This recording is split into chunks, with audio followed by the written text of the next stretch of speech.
Woo! What is up, YouTube? My Cowboys family here, bringing you guys the latest update on our very own Dallas Cowboys. And of course, thank you so much for joining us here tonight on the familiest of Fridays. And Friday in the house. Take a second to hit like, subscribe, hit that notification bell, follow us on all social media at MyCowboysFamily, and of course, hop in the Discord. The link for that's in the description box down below. Let's open it up, guys. We're rolling tonight. You see Tyron Smith's big hands. Is he going to be good for this game after missing pretty much the first 2 days of practice this week? We're going to talk about Turpin, that shoulder. We're going to talk about the trash in New York. Maybe the only piece of non-trash there in number 26, Saquon Barkley, and some matchup situations. You know how important Micah is going to be in this game once again, leading the defense. We'll talk about it all and more today on Fan Friday here at My Cowboys Family. So, baby, as we open it up, we got to shout out those that make the world go round here, the family. And that's the one man who's always got the plan of, why he's being here all the time. It's the man, Snug X. Woo! Appreciate shout out him. to you, Snug. Back-to-back style, like our 90s Cowboys as our sponsor of the week. And you can see the king of the Cash App. Once again, you're not seeing double, triple. You're seeing 12 weeks in a row by Snug X. Will they get 13? We'll talk about that in a minute. You see what's up for grabs here is Retro Scotty's 5 points on the Stream Boss, who will capture that top spot there as we get ready to get into this weekend and into this game against the Giants. So, the game we should thrash the trash. Yeah, it shouldn't even be close. Yeah.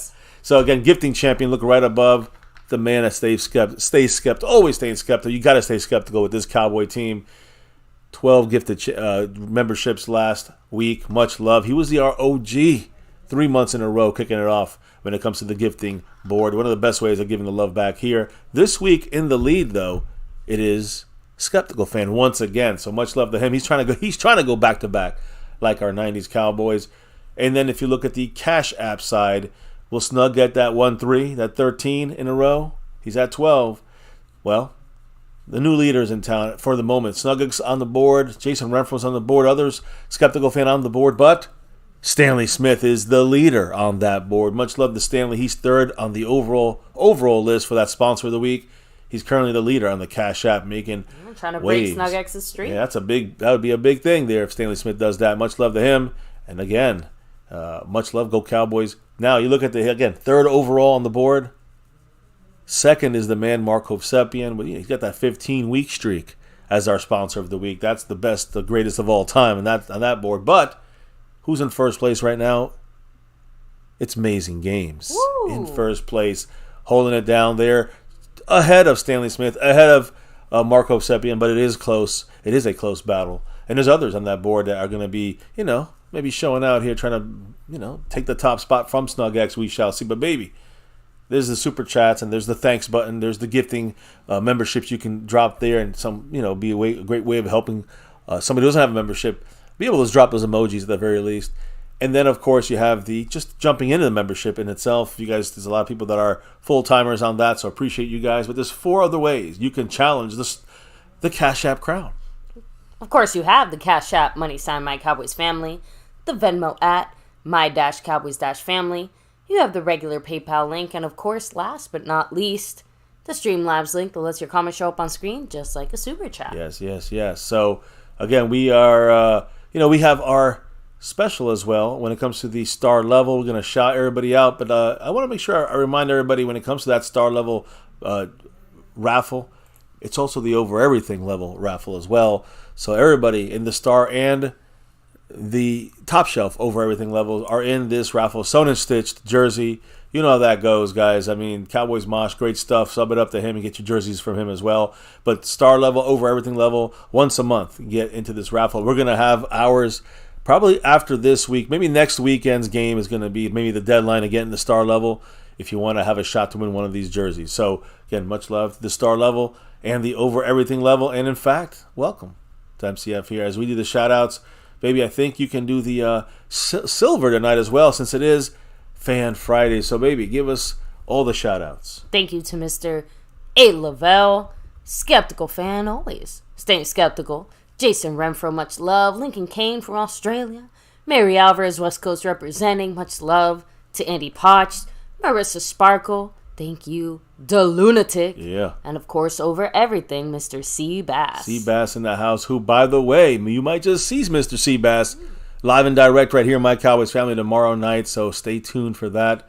C. Bass will be we'll be checking in with him to get the details on that. Like we had Snug X a couple months ago, we're going to have C. Bass representing here his thoughts during our news segment tomorrow here on My Cowboys Family. Can't wait to see what happens there. And also, I see some people talking about the jerseys. We're going to get that finalized this weekend. But yeah, I think we're going to be good with the Ferguson and Bland. So I think we're going to be good with both of those this time around. So I'm going to check in with Mosh one last time. It's been a busy week for me and for Mosh, but we will hit up the same page. Yeah, and I know. I think Mosh done. was here when you had mentioned that. Yeah, Mr. Skeptical fan. Yeah. So I think he said it was all good. Yeah, I think it's clear on that and the other one as well. So we definitely want to say that. Double R, who is a member here in the Navy Blue crew, dropping for that 3 months. Navy Blue message. Yeah, right? a monthly message. Let's hear what the man had to say. Double R in the house. Go Cowboys. Hell yeah. Also, thank you for MCF for everything you do for the Cowboy Nation.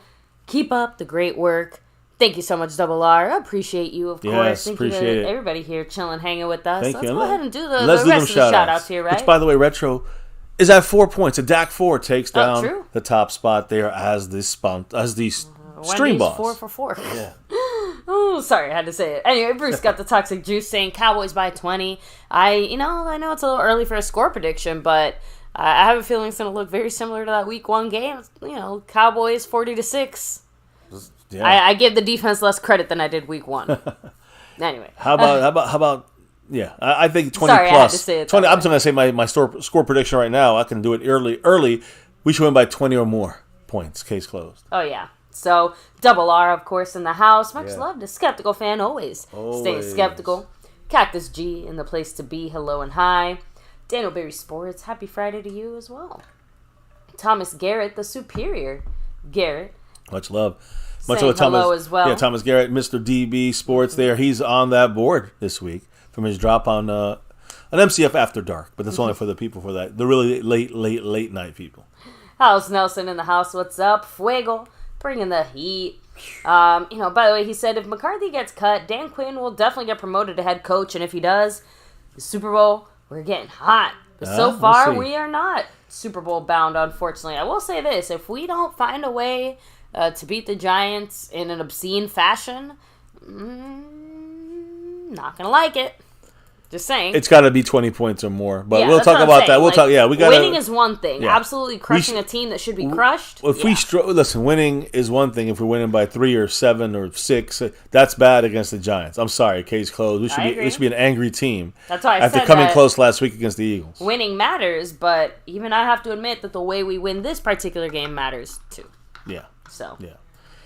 I agree, and that's why it's a must-win, and a must-win in dominating fashion in exactly those ways. You see, Stephen White in the house. What's up? We got Roy Strassner. Much love to you Roy. as well. Freedom First looks like he was first today. Again, speaking of freedom, baby, let's kick it off freedom style here in honor and respect and gratitude to those that have served our country here, wartime or not. Guys, just wanted to say happy Memorial Day. I'm sorry, happy Labor Day. I keep saying Veterans Day. Happy Veterans Day today, guys. And the Dallas Cowboys actually did something today, salute to service. Well, everybody out there that came out for practice today, and again, I think it was just a walkthrough today. But seems like we're taking it particularly easy this week. Yes. For again, took it easy on Wednesday, took it easy today, and kind of I don't say walkthrough, but maybe a mock game type of practice.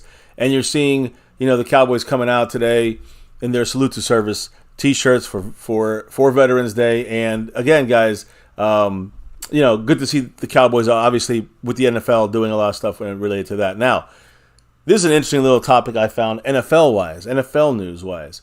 ESPN is going to ban insiders like Adam Scheffler, Adrian Wojnarowski, and other reporters from betting on the leagues, NFL, whatever it may be, sports, all that stuff they cover. They're not allowed to basically bet anymore. Did something happen? Well, ESPN said this, quote, ESPN wants to prevent confidential information from insiders like Woj and Adam Scheffler from being used for betting purposes, like inside of their rooms there, I'm assuming. Their ESPN recently launched their own betting app. Okay. as well. So it's just kind of something, I guess they're trying to beat what might be coming, beat it around the corner, you know what I mean? Honestly, I think it makes a lot of sense just because, unless you're there, like, physically in the building, finding things out, which, very few reporters have access to, you are definitely going to find out things before anybody else. And as we know, most reporters have, like, inside sources or people who kind of help them out. So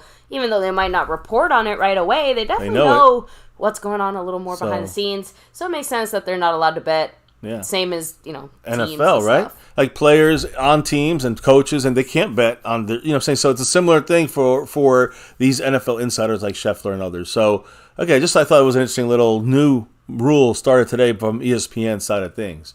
Now, you also have NFL news, just general, one player in particular here, the Saints wide receiver, Michael Thomas, today is being accused, was arrested today, being accused of throwing a brick at the car of contractors who kept parking in the street near his house. Yeah.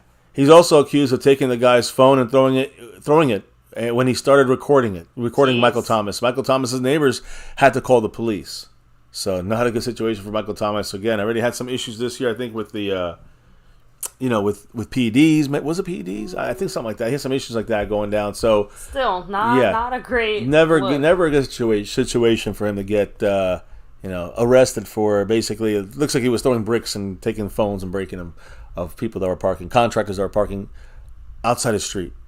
So anyways, and now to the Cowboy news. That's enough NFL news. Any quick thoughts or any quick shout-outs maybe before we can? Because I just want to do the NFL news, take a breather, and then we're going to dive into Jerry Jones. Yeah, MH said it. Minimum 15-point victory to feel decent about it. Minimum, yes. Like, even if we don't cover the spread, it's got to be, at least 2 touchdowns or more. If we win by 15, I'll be happy. I mean, I'll be happy enough, but I'm not going to, you're going to see me ranting a little bit. It's not going to be like, oh, we're great, yay. I mean, if we win by 40, I'm not going to be like, yay, it's great. No. If we win by 40, I'm going to be like, damn right, that's what we need to do. Hell yeah, go Cowboys. And then I'll see what's next. Carolina Panthers. And that's it. That's just going to be what it's going to be. I'll be happy when we score. We're happy when we get the W. And happy we win by a lot. That's what matters this week. And it matters like that the next 2 weeks as well. So Retro Scotty, what's up? Of course, much love. Retro hanging on, 4 points on that stream, boss. So, hanging on. No. hanging on. Back to you. All right. So, anyways, Jerry Jones. Yes, we know he was on the show a couple of times here with us. Jerry Jones spoke today, and his usual Friday 105.3 The Fan discussion, and he was asked today, baby. He was asked if he's surprised that the Dallas Cowboys are still so popular, making that money, despite not having reached the Super Bowl since the 1995 season. And Jerry Jones's comment was this, quote, I say this tongue-in-cheek, but if it gets a little slow, I know how to stir it up, end quote. Damn it, Jerry. That makes me a little pissed right there. Not pissed, but just angry. I don't know. I know this is the way it is. Not surprising, but he basically said, we just got to be competitive. I know how to stir it up. I know how to get the eyes on me so I can make that money. You guys see me, what I'm saying? What people are saying about Jerry Jones, this is the Jerry Jones way. It's not about winning. It's about one of the pillars. He said this. One of the 4 pillars. One of them is competitiveness. He's running the team like a reality show. Yeah. Just get the eyes on it and you make money. Even if it's good or bad or ugly. Yeah. Truly the Kardashians of the NFL, unfortunately. Did you have any? I hate the fact that the Cowboys are because of Jerry Jones. But, I mean, do you have any thoughts on this other than the obvious eye roll? Like, come on, Jerry. It's about the money over having winning championship seasons. Are we decent enough in the stream that I can curse now? Yes. Oh, man, that's some bullshit, Jerry Jones. There you go. Retro Scotty saying, Jerry really gets off stirring up everything in the words. Yeah, and again, I think that he knows that his most effective weapon, so to speak, in this situation is the type of media hype that he can create. Yeah. And the fact that, I mean, it's become a culture now where in the last 15 years, pretty much every free agent is somehow associated with the Dallas Cowboys, irregardless of whatever association. Irregardless, that's just funny. It's not. It's not a word. Irregardless, if I'm not mistaken. But anyways, well, it was. I don't think it is. I think irregardless.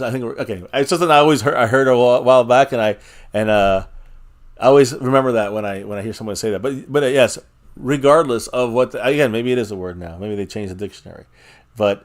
It is a word. Thank you. Irregardless? Yes, okay. it is a word. Okay, so anyways, irregardless. I was going to say, no offense, but between the both of us, maybe leave the vocab to me. I know, I'm just telling you what, well, I don't know. I have to see when they put that word in the Merriam-Webster's dictionary. Don't be so pusillanimous. Go use those big words on me, baby. Okay. Continue. So anyways, the point I think is Jerry Jones, again, when he can easily drum up something, even like a Martavius Bryant situation that keeps a third of the fan base looking at the shiny object, which really is fool's gold. So to me, it's just like Jerry Jones loves to pull this stuff, and he knows he can do whatever he wants. There's a real reason that happens. It's not because it's Jerry Jones. It's because it's the Dallas Cowboys, and it's that star on the helmet. That's the shiny part. And he knows how to use it properly. He knows how to get the attention, to get the money. Either way, he'll sell another number 17 jersey, not Aubrey, but also Bryant 17 jersey. No offense, but it's like gold-plated stainless steel. Like Jerry, I'm just saying, like Jerry can put whatever cover over it he wants, but down below, it's still not made of real substance. Well, again, sometimes it is, sometimes it isn't. But number one, it's not enough to get us a Super Bowl yet, no matter what the paths have been. And number two, he still gets the money in the end. He still wins a Super Bowl every year. MH said it. Jerry's here to make money off of entertainment. I don't blame him. The problem is I blame him because I'm a Cowboy fan and I'm not here to here's the thing. Support an entertainment franchise. I'm here to support my Super Bowl winning team. Well, here's the thing. The Cowboys have a history that he bought into. He helped into that because of Jimmy Johnson. But my point is that you have the Cardinals.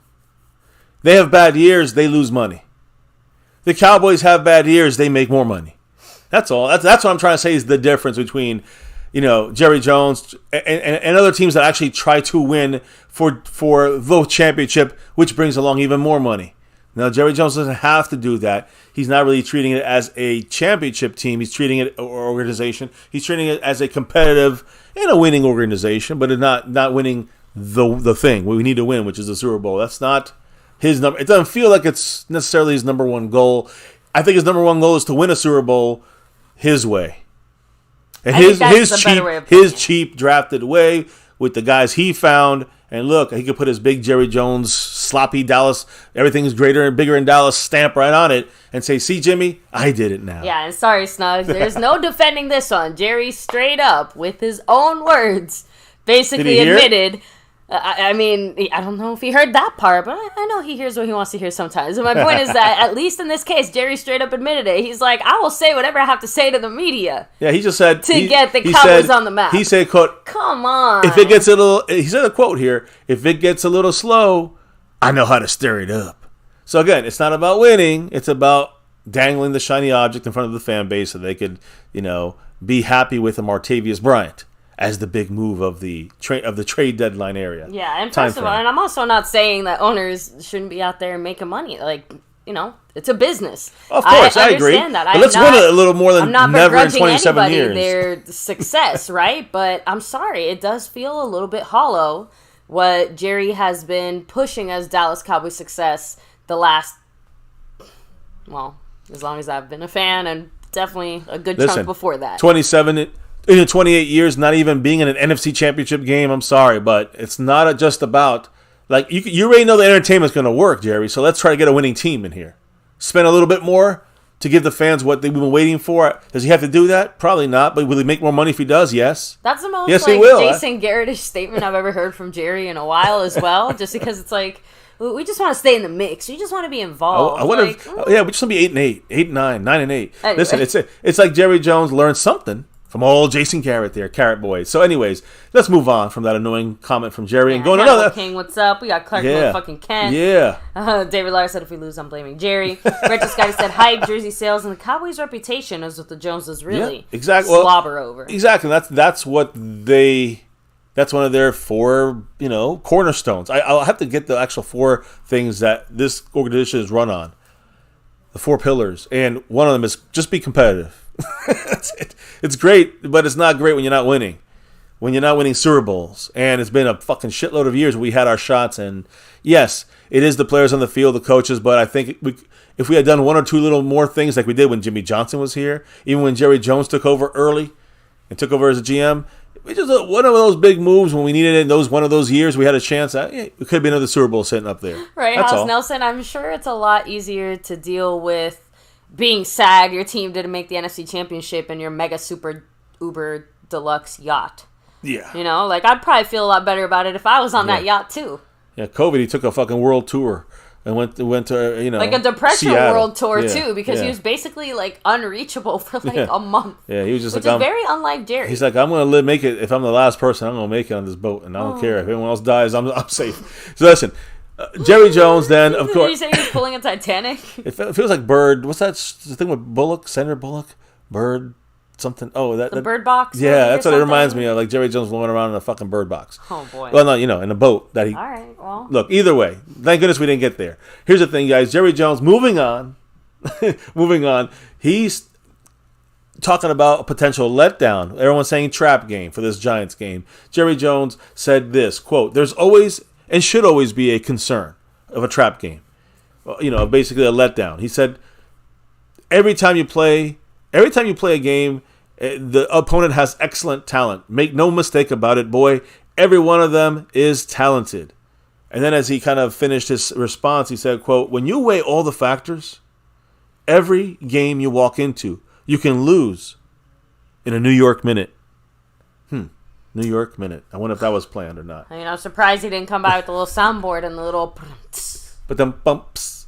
Hey, I mean, there you go. Jerry Jones doing his clown show Jerry Jones thing. Now, he was asked about Terrence Steele, who, again, struggled fuckedly against the Steelers. Has looked almost progressively worse. Yeah. I don't like it. Since the season started, which is not great. So Terrence Steele here, with the struggle, this is what Jerry Jones said about that. Quote, "We got a lot of confidence in Terrence Steele. That was a pretty impactful situation that we had there with allowing those pressures. But we can do better there, and we can do better with help there as well." End quote. I don't think that means bring another offensive lineman on the team. I think that means, how about some of those tight ends, help there with the blocking? How about some running back help there with the blocking? How about we chip more? How about that? I think that's what Jerry Jones kind of saying. And he said that in their meeting, in their Monday meetings after these games. Then Jerry Jones finished up his... President called him Terrence Williams. Terrence Steele this time. Sorry, DeMarcus Ware, DeMarcus Lawrence. Anyways, Jerry Jones said this about getting the running game going again, which we know it's been gone, right? Where, a lot of people would say, just run the ball more. I don't support that answer. Let me see. I like to stick with the passing early downs. What did Jerry Jones say? He said this about the running game, getting it going. Quote, "I have felt and do feel that we do need to throw the ball and get our running game going by throwing the ball. If they're going to load up the box, if they're really going to put that kind of emphasis on our running game, then I think that's there. The passing game is there. The point is, the way Dak is playing, we'll have to take what they give us, and that's not bad." End quote. And that's a great answer, and that's maybe a good sign of what this offense is doing, staying with passing on early downs. I mean, I guess I interpreted that slightly differently. Not saying you're wrong, Right. just saying that I took that as, especially with the whole take what they're giving us, I took that as expect Dak to continue to have those little run moments that he has been having where he chooses to run the ball for those handful of yards or whatever. Like, I'm just saying, like, obviously can't really pass for the run game, and I get what he's saying there just because we've seen it throughout our offense basically since McCarthy debuted his version of the Kellen Moore offense, right? But I still feel like the real differentiating, deciding factor is that whole take what they give us. Sometimes they give us nothing, and Dak has to run the ball. That's my point. That's the bigger difference maker out of everything that we've done in the last few weeks. Just saying. And I do agree with you that running the ball through Dak is another way of kind of, or not even running, but just extending plays through the air, or using his legs for mobility, using his legs to get out of trouble, using his legs to run the ball as well. My point is that, he's not going to come out and say, our quarterback is a big part of the run game. No, because obviously that's not the plan or the goal or the desire. But Dak's mobility, to me, is goes hand in hand with the pass game and the run game. Well, I agree to an extent, but I think because of the way our offense is structured. Well, yeah, but I think Jerry Jones, what he's trying to say is basically, and the key is we need to throw the ball and get our run game going by throwing the ball. That's not about Dak. That's about Tony Pollard and the run game. So I think he's cool with running the ball in those 3rd and 2s or 3rd and 3s or, some 2nd and 4s. You know what I'm saying? You can run the ball now then.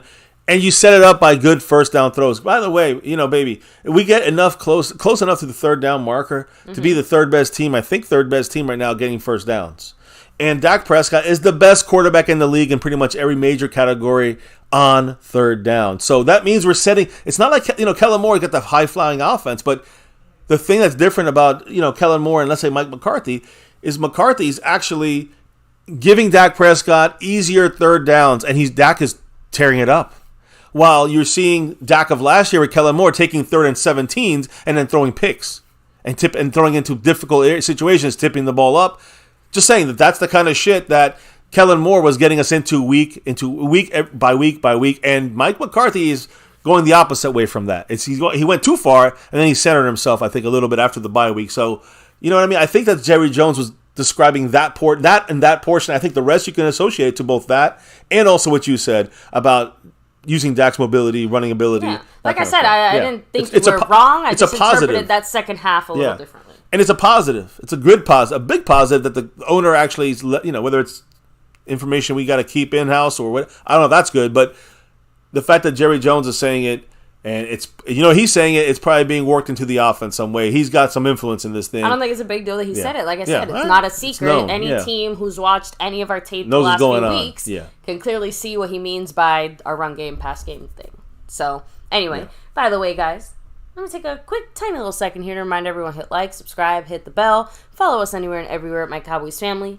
Hop in the Discord, links down below in the description box. But we heard from the other, notorious Jones. Jones. Yes. I'll think of something cuter to say about that. We got Jerry Jones. Now we got Stephen Jones. You see the morphing going on there. And he really had a lot to say about one particular person, the newest wide receiver. The big catch of the trade deadline time frame was signing free agent and guy who hasn't played, wide receiver who hasn't played in 5 years, Martavius Bryant. Bring him on down. Hey, yeah.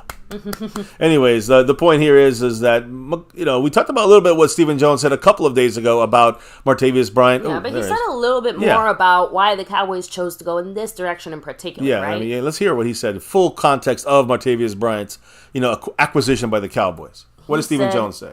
Quote: I think the biggest thing is he brings a body type, 6'4", 215, his size, his speed, his length. The whole 9 yards. That's something we just don't have in our receiving core. Nothing against the guys that we've got here. But we were watching him practice on Thursday, and he's just about a head taller than the rest of the crew. He's got a good pedigree. He's obviously played well in the league before. We just thought it was a good use of a practice squad spot. It's a long season. You never know how the injury bug is going to go. I love our receiving crew, but he has a body type we just don't have in our receiving core. So, and again, we're talking about that red zone ability to attack.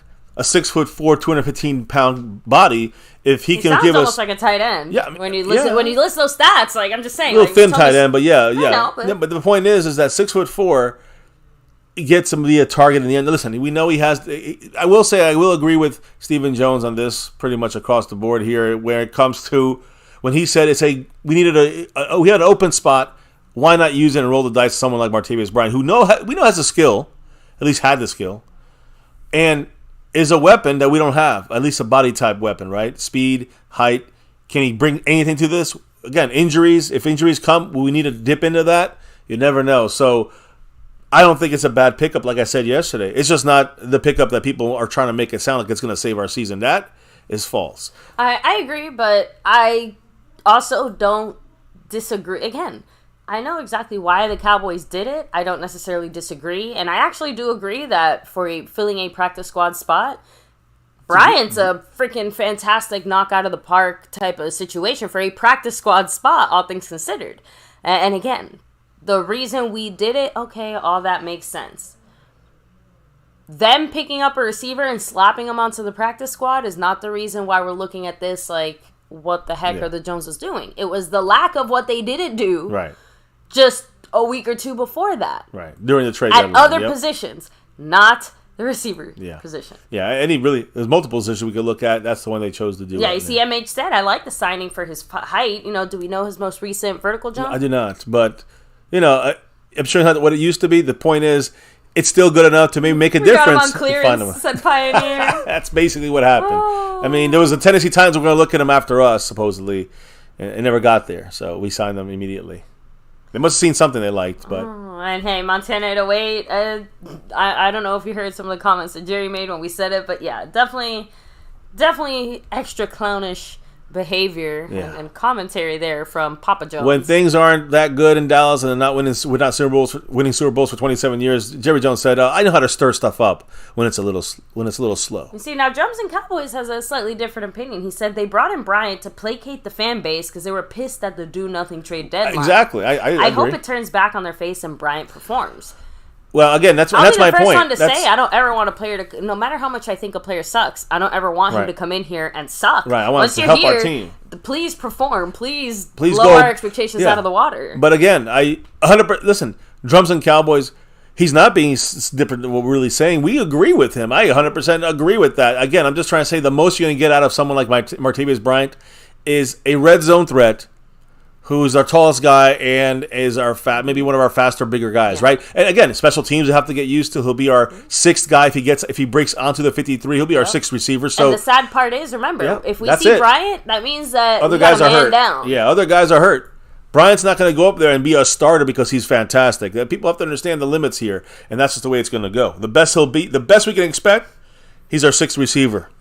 Chuck to Montana said, Bryant performed, they can't even target Cooks. And that's the other thing. How are we going to use him, right? I mean, we're going to use him, if they're going to really use him, you're going to take him and use him as a red zone threat? That's maybe the only thing you can do at this point with someone like Bryant into our offense at this time, in the next couple of weeks, if he's even ready to go in that time. So, did they think if they had him throw out the X, we'd just think it was Dez again?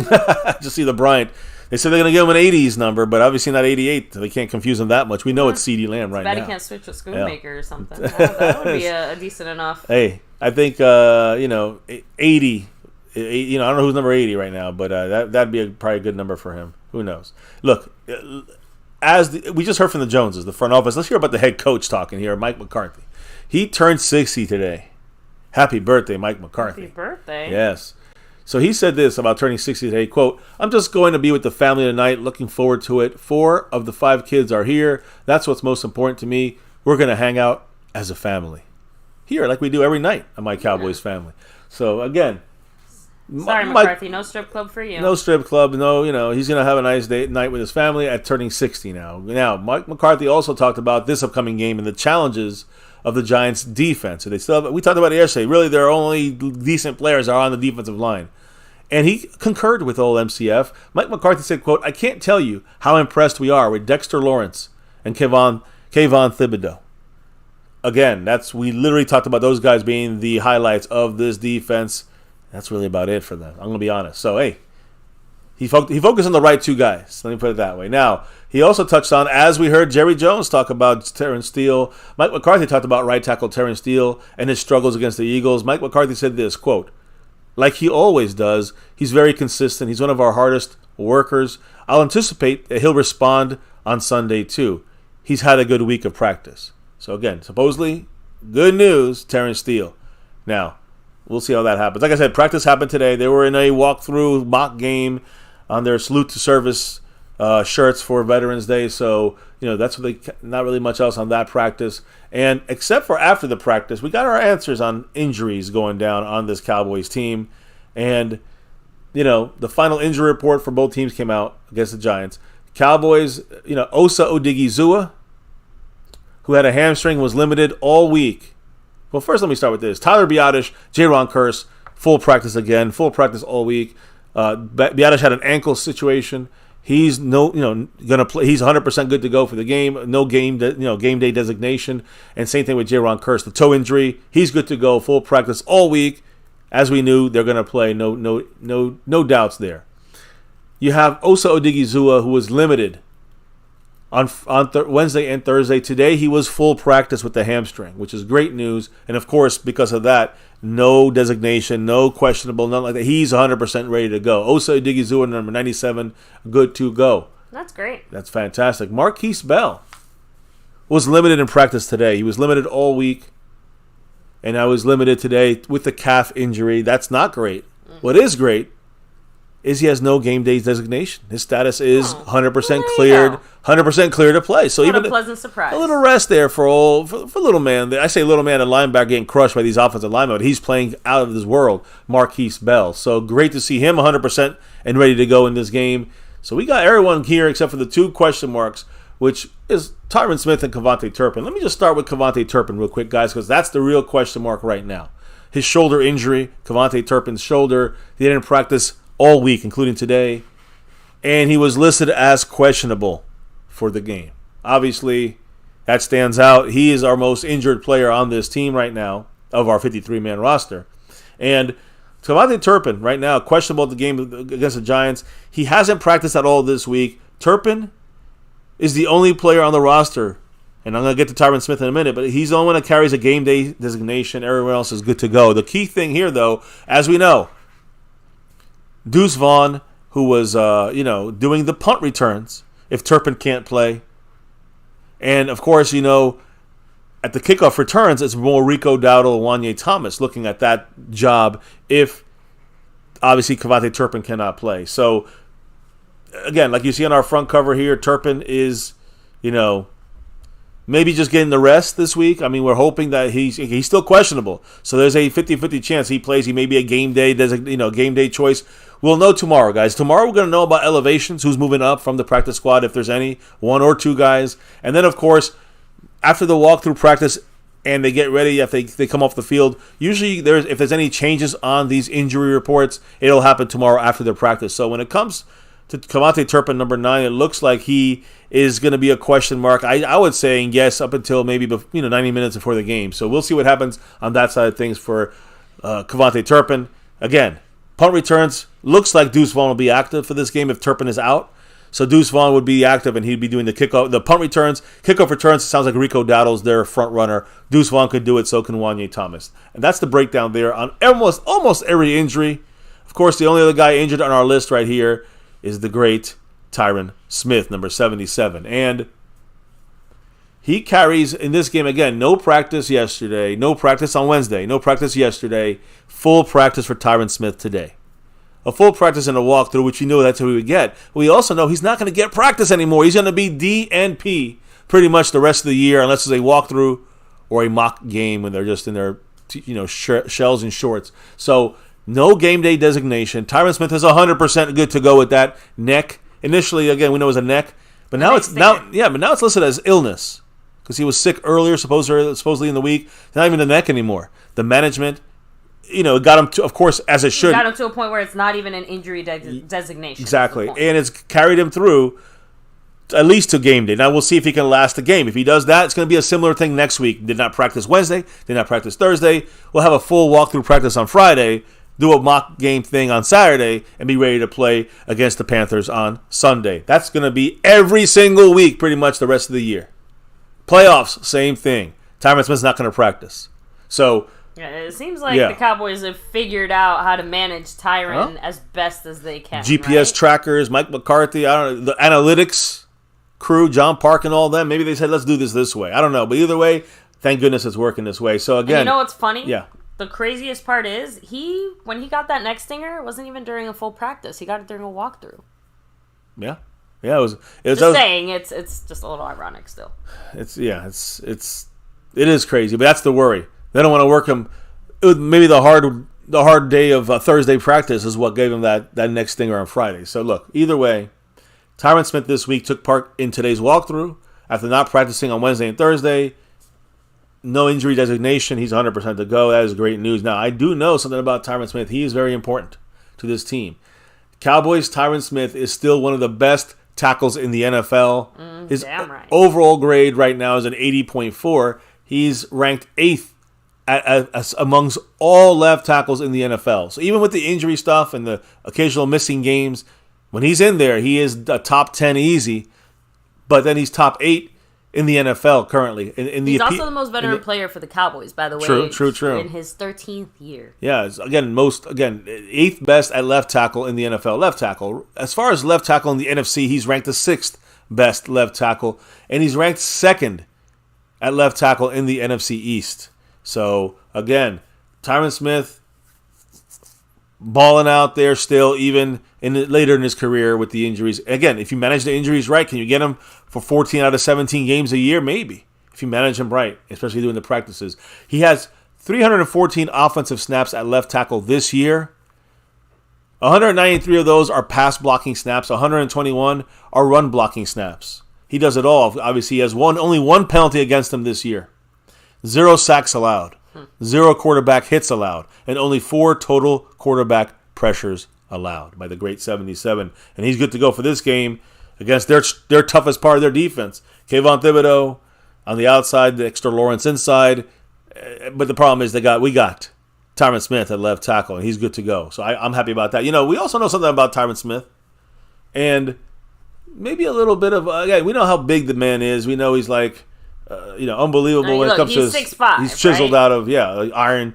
But I know there's a little bit extra that came out today about his hand situation, his hands and the way he plays. He's already a big guy, but not to make it sound weird, but his hands are particularly large, even for a guy as big as he is. And his hands were actually the focus of a lot of Dallas Cowboy players because, they've all been unfortunately on the wrong side of those hands, and they all had to speak about it. So first of all, he has 2 fingers that are basically permanently dislocated and kind of messed up. If you kind of notice there, the picture Mr. MCF has for our thumbnail and just in general, on his right hand, his right ring finger got messed up during a game, game-winning drive. I gotta give him some credit, right, against the Dolphins in his rookie year when he was still at right tackle. And then he dislocated his left pinky, crossing the finish line this summer during camp. So, poor Tyron. He has 2 permanently disfigured fingers now. Apparently he doesn't give a crap because basically just slapped those bad boys in place and then kept on trucking. He said that he's actually proud of his creepy looking hands and what they represent as far as him, his journey, and the hard work that he's put into his football career. I already kind of said that, he's been on the team for 13 years. McCarthy also threw out there, we all know it, but this past week's performance was his best in years. In McCarthy's years, yeah. Dominant. Yeah, since McCarthy's been here, that's probably his best dominating performance, and he didn't have any practice last week. Yeah. So, and by the way, in case you're wondering, Tyron Smith has messed up Dallas Cowboy players so bad, he's ended the season of one of his teammates permanently, tore somebody's labrum. I can't remember. I have his name here. Weems or something like that?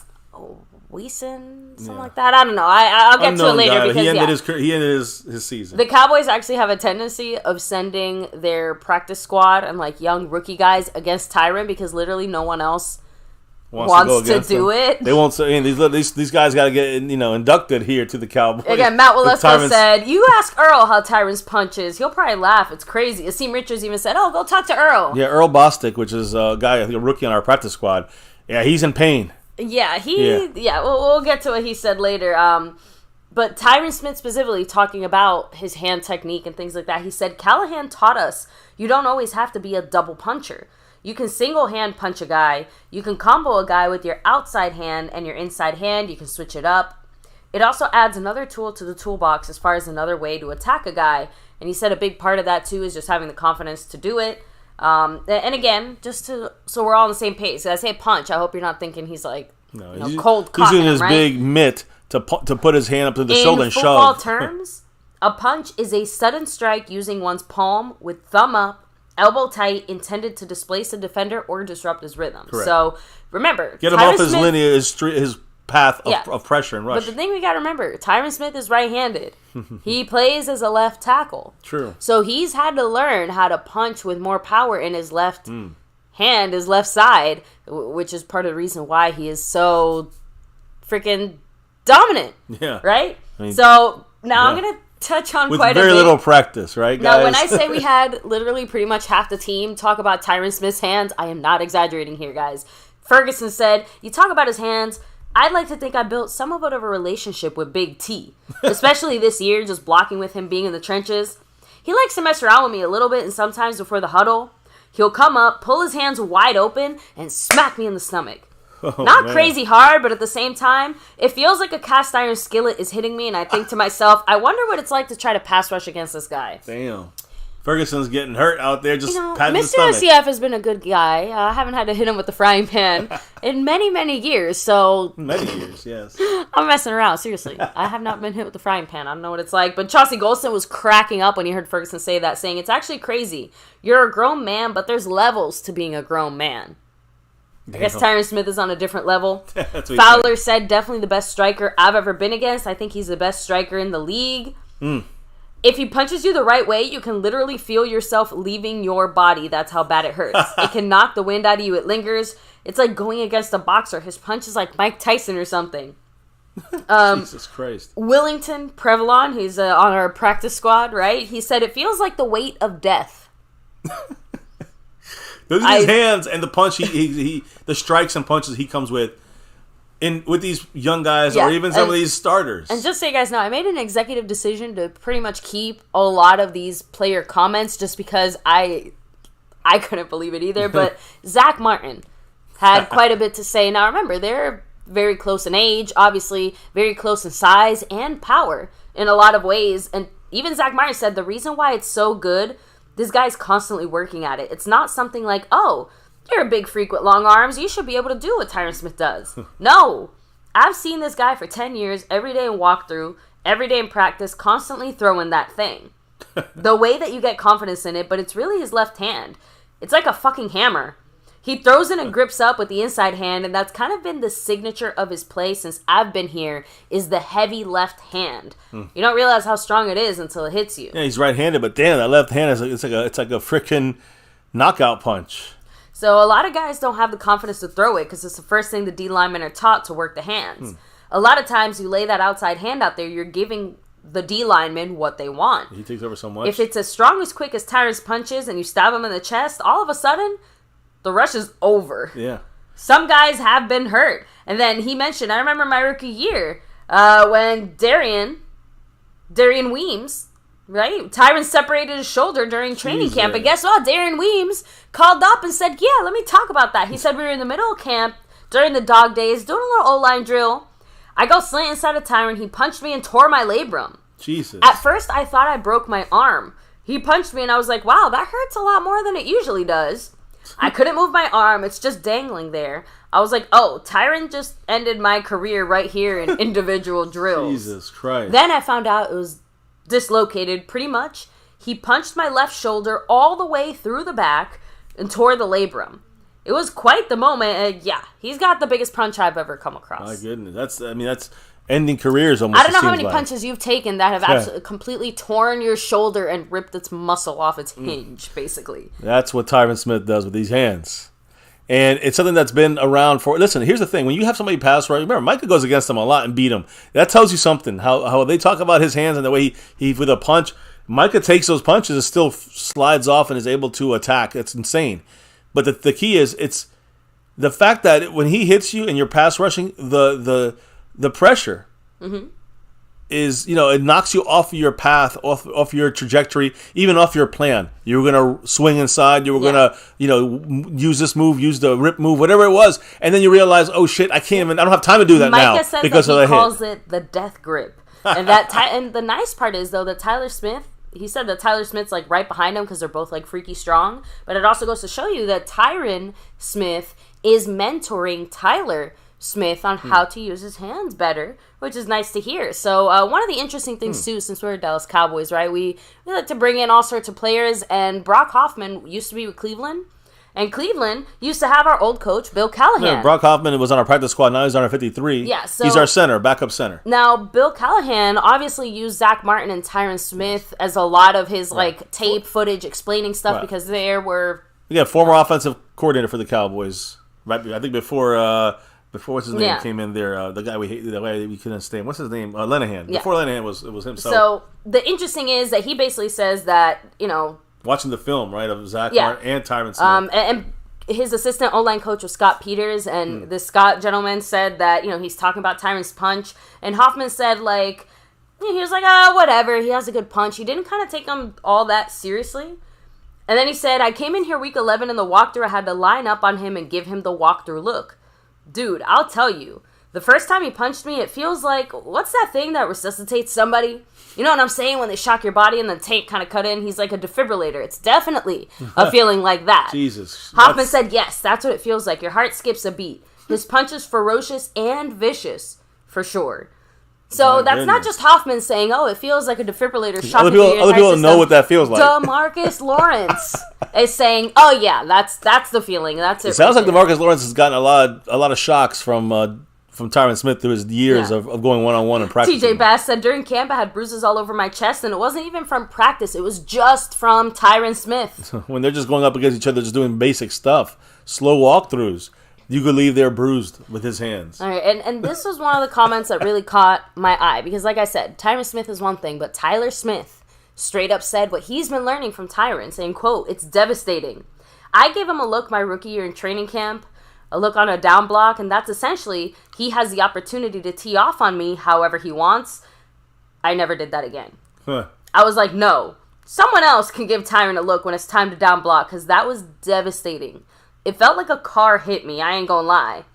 All the tendonitis in my body activated. I was aching. I was like, bro, I cannot have that happen to me again and not be ready for it. Because I was like, man, this is walkthrough. Surely he's not going to blow me off the ball. But he came with everything he had. Remember, this is a walkthrough. Zach Martin already confirmed it. Tyron Smith already confirmed it. He does not take any difference. He doesn't care if it's a full practice. He doesn't care if it's a walkthrough. He plays with that same intensity. That's unfortunately one of the reasons why he did get hurt during a walkthrough with that neck stinger. But, Tyron is just that guy. Now, one of the funnier comments, though, was Schottenheimer, right? Schottenheimer said, I was over there one time, and I was like, I let him do it. I didn't know it was coming, and I was immediately like, nope, I'm too old for this shit. I'm going to let somebody else do it. So I learned very quickly, you don't line up against Tyron. So we made a rookie go over there and do it. We made Earl Bostic go over there. Like, yeah, Earl, you're over there by Tyron. He's probably got welts on his body if you look at him. So they're literally using these guys as meat bags for Tyron Smith. For Tyron Smith to bruise him up. And they know it. The coaches know it. So, and then the other little comment that Tyler Smith specifically added in there was, I was a wide hands type of guy in college, sometimes low hands. But when I got in there, Tyron was like, hey, man, bring them up. Practice every day, keeping your elbows tight. The tighter your elbows are, the more power you're going to have upon extension. That's one of the facets of my game that I really took from him to heart. So Tyler Smith's improvements and specifically when it comes to his hands, guys, that is like 100 million, 10%. Tyron Smith helping with that guidance. Yeah, that's big. There you go. Last year he got some from Peters, but now he's getting it from Tyron Smith every practice. It's fantastic. And Brock Hoffman also kind of added in there to what Tyler Smith said, basically just saying that Tyron and Zach Martin both, like, they're not hoarders of information. They actively share their knowledge and help the younger guys, which is, we knew that, but it's always nice to hear it too. Oh, yeah. And the final kind of comment I'll say here, because even the freaking Eagles had to put a lot of respect on Tyron Smith's name, because Lane Johnson said he was fucking shutting them down. By them, he means their D-line, right? Saying that's who he is. There are few tackles who have his foot quickness. There are a few tackles that are built like that. If you really look at the man, he's someone who set the standard high. He'll be a Hall of Famer. When I'm watching him, when I see the very best of Tyron Smith, he can play with any guy that's ever played at the position. High praise there from one of their greats of current time. So Tyron Smith, he basically is one punch man, Raul. That's crazy. It's like, well, listen, how Tyron much do you Smith, need? Just one punch. And we're talking about now. We're not talking about like 5 years ago. We're talking about now. He still got that. It's just that with the maintenance you're going to see from McCarthy, it's important to note that was decided basically 2 days ago. It seems like the Cowboys are going to run that way for most, if not the entire rest of the season. No practice for him until game day. He gets good in there. He's done great without practice. He's going to continue to do that. That's a good plan, in my opinion, from the Cowboys. You guys are cracking me up. What are they saying? In the chat here. I gotta read your comments here. So, and I appreciate all the love here. Kind of rolling back. Asmodeus said, if your bitch is anything like your hands, I feel... Oh, if your dick is anything like your hands, I feel sorry for your woman, Richard Pryor. I'm going to leave that way over there. House Nelson said, Tyron Smith has mastered the Buddha's palm technique, right? Hey, Montana, that's the only way to watch in the late night, right? Crack you. Eric Black said, I'm sure what they're saying is true, hell. Look at his arms. They look like legs. House Nelson said, that man deserves a championship. I know. He's holding on by the skin of his freaking teeth, working out, staying fit, and doing everything he possibly can. You hear about his routine. He basically, like clockwork, gets up at like 5:30 every morning. He's one of the first players in the facility. He mainly keeps to himself because he's more of an introvert, as we know. He's quiet, but he has an entire intense routine that involves physical rehabbing, weights, lifting, basically he keeps him, it's not his fault that his body's breaking down because he does everything he possibly can to keep himself playing at that level. I just want to make a note. You had said his arms look like legs. You guys do know that. See that right elbow brace you see right there on his right arm? That's a knee brace. In case you didn't, it's not an elbow brace. That's a knee brace. Yeah, his arm is so big they couldn't fit an arm brace on him. It's a known thing that he's been using a knee brace as an elbow brace. Yeah, and frame rippers, obviously, that's the sad part. It's not his skill set has never been in question. It's always been his physical ability to stay healthy. But like I said, it's not anything that he is somehow. But it's good to know. Or not it's doing. Good to know that McCarthy is newfangled GPS systems and all that stuff. At least, I think it gives us a better chance to see Tyron Smith at practice. At practice doing walkthrough stuff, but actually in games. And healthier. Again, it's with still this too kind of early regimen. It's still too early to tell, but I do agree it's help. definitely trending in a positive direction. So in the next handful of weeks, we'll be able to see how much that actually helps Tyron stay on the field, right? I agree. By the way, thank you, What's Up, Frame Rippers. Jason Renfro in the house, much love. Pioneer said in 1990, I played against Nde Kalu.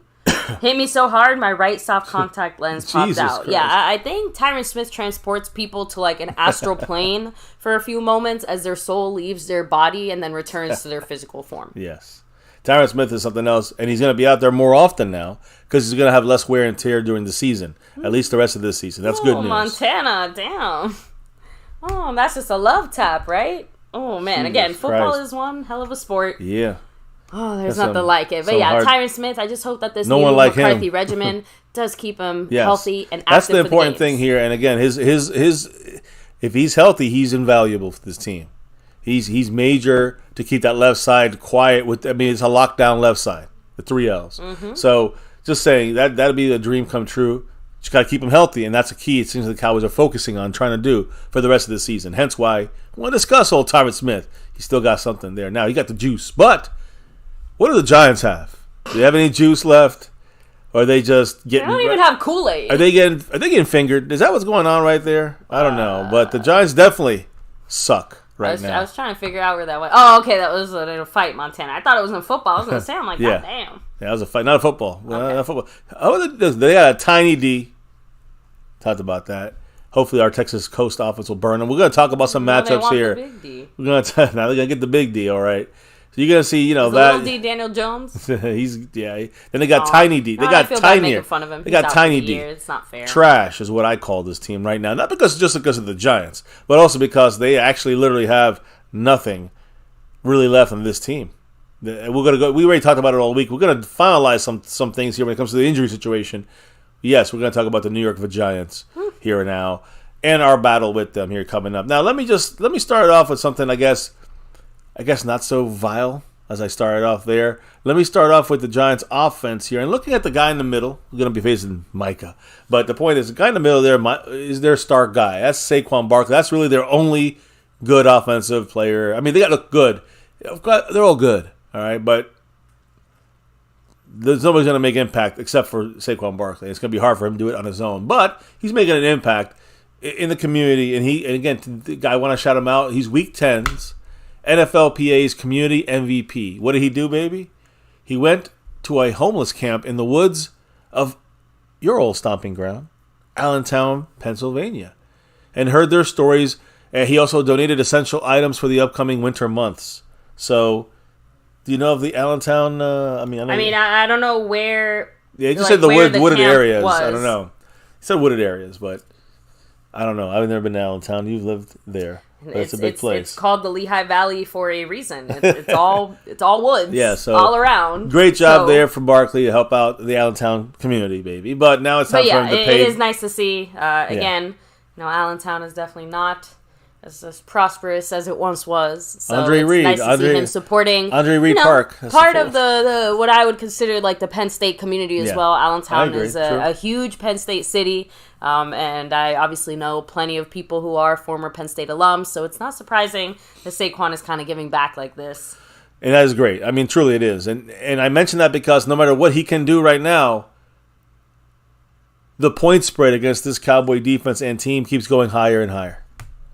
So right now, according to DK Sportsbook, and it probably is higher right now, the Cowboys are currently favored not by 15.5, not by 16.5 yesterday, but by 17 points currently against the Giants here in this week 10 matchup against the Giants. And, when you look at the Giants' offense, all right, they're scoring 11.2 points per game. All right, 11.2 points per game for the Giants. That's one of the worst, as we discussed earlier in the week, in the NFL. Cowboys defense, we're allowing only 18.5 points per game. We shall allow single digits, if at most, in this game against the Giants, in my opinion. They're averaging 11. That's almost single digits already.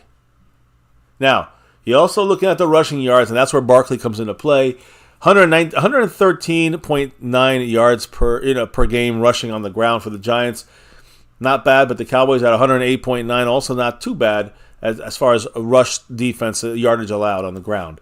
Passing yards, which the Cowboys, again, you got their rookie DeVito. You got, you're going to have a couple of weapons maybe in the air. Yeah, I kind of figured this was where it was in the air. I'm just kind of checking. It looks like most of the camps are near Jordan Creek in Allentown, if you know where that's at. So that's all. All right. Well, I don't know if that's the one he specifically visited. At this point, it's not relative. So we're in a different part of things. I know, that's all. Sorry, baby. You got me off guard. But I was looking that up while you were talking. Yeah, I know. I'm just saying the Giants, when it comes to their passing offense, it's going to be even worse probably than previous weeks. They're averaging 155 yards in the air per game. We are only allowing 179, which is one of the best in the league. This is going to be ugly if the Giants try to throw the ball. If they're down points, it's over. I mean, it's over already. We just got to put the nail. Out of 10 nails, there's 9 nails in the coffin. We just got to pound that last one in the first quarter. This game would be done fast. So, again, I don't know how the Giants will survive it, but they're going to try, of course. Now, when you look at the Cowboys and turnover differential. You almost want to feel bad for them. I can't. I just can't. We're +5 right now in the overall turnover differential. The Giants are at -4. I'm sorry. We're +5. They're -4, so they're turning over the ball a lot more than they're getting the ball. So, again, our defense, their defense, and the offense, you look at the turnovers, we're being a little more secure. They're not with the ball. Good stuff. Good news for us. Again, horrible news for them. That's a good thing. Total yards for them per game, I think they're getting, I don't know what the total yards are, but our defensive yards, 288 is all we allow per game. The Giants' defense, they allow 338 yards per game. Okay. They allow a lot of yardage, and, talk about that defense. There's not many names left on that team. So, on the defensive side of the ball, you're looking at the Cowboy offense. We're scoring 27.5 points per game. They're allowing 24 points per game. I mean, obviously we should score over 24 points in this game. A lot more than that, in my opinion. Now, what about rushing yards for us? A little worse than the Giants on their offense running. We only run for 111.6 yards, as we know. I feel like that's also a necessity thing. The rushing yards? Well, yeah, I mean, it's actually a twofold factor. One, we just don't need to run the ball as much as the Giants do because they have Barkley, and he's basically their biggest offensive piece. You're right, and that's two, a good point. You've already said it. Our run game is in the pass game. A lot of our runs are little, dump down type of passes. Yeah, anyway, I that's agree 100%. So when you look at our... I'm just saying, not surprised they have better stat there. But their rush yards allowed 127. We are at 108 on defense. So again, that's like 20 more yards than our defense allows. So they're gonna. If we want to run, we should be able to establish some kind of at least handing the ball. If we want to run out the clock, there's ways of doing that in this game. When you look at the passing yards for the Cowboys, we've gone way up. We were like 209 or something, 200. We're at 234.9. So basically 235 yards in the air per game. And of course, the last couple of weeks been a lot higher than that. The Giants are allowing again, I got to say that decently here. 211 passing yards per game. It's not bad, but we should torch them. As we know, they lost another guy today. Now, I'm going to discuss that right now. Yeah, not pictured here, but today, guys, they have a couple starters gone from injury, and we got to talk about it. I wanted a full team for the Giants. Obviously, we knew we were not going to get that. But when it comes to some of the guys that are going to play for the Giants, Dane Belton, defensive back issue, full practice all week, good to go for the game, 100%. Sean Harlow, former Giant. I mean, he was a Giant, then he became a Cowboy, then he's a former Cowboy. He went back to the Giants, plucked off our practice squad. Personal days off for him.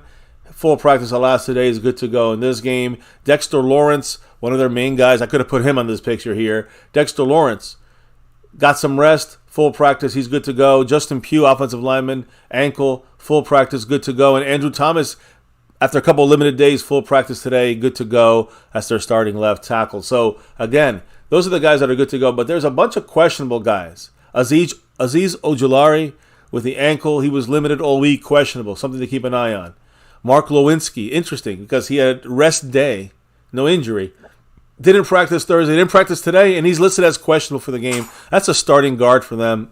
Mark Lewinsky, not very good. Still there as a starter. Joshua Corbin, running back, hamstring, limited all week, questionable. And Paris Campbell, wide receiver, with the hamstring, also limited all week, also questionable for this game.